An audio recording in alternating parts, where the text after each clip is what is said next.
இங்கே எத்தனை பேருக்கு தெரியும், அண்ணன் விஜய் அவர்கள் ஒரு தனியார் சிபிஎஸ்இ பள்ளி நடத்துறது, தமிழக வெற்றி கழகத்தினுடைய தலைவர் திரு விஜய் அவர்கள் ஒரு சிபிஎஸ்இ பள்ளி நடத்துகிறாங்க பதூரில்.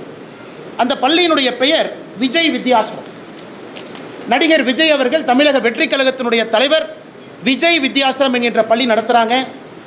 சி ஜோசப் விஜய் என்கின்ற பேரை பாருங்கள், நான் கொடுத்துருக்கிற டாக்குமெண்ட்டில் கொஞ்சம் ஜூம் பண்ணுங்கள். சி ஜோசப் விஜய் என்கின்றவர் யார்? அவர் புதுசாக மேலேருந்து வந்தாரா? அவருடைய இடத்தை 35 ஆண்டுகள் 2017 2052 வரை திரு ஜோசப் விஜய் அவர்கள் அவருடைய இடத்தை ஒரு அறக்கட்டளைக்கு 35 ஆண்டு லீஸ் கொடுக்குறார். அந்த அறக்கட்டளை யாருடைய பேரில் ரெஜிஸ்டர் ஆகிருக்குன்னா திரு சந்திரசேகரன் அவருடைய பேரில், எஸ்ஏ சந்திரசேகர் அவருடைய பேரில் அந்த அறக்கட்டளை ரெஜிஸ்டர் ஆகிருக்கு. இந்த டாக்குமெண்ட்டில் எஸ்ஏ சந்திரசேகர் அவர்கள் நடத்தக்கூடிய பள்ளி, அந்த ட்ரஸ்ட் நடத்தக்கூடிய பள்ளி தான் விஜய் வித்யாசிரம்.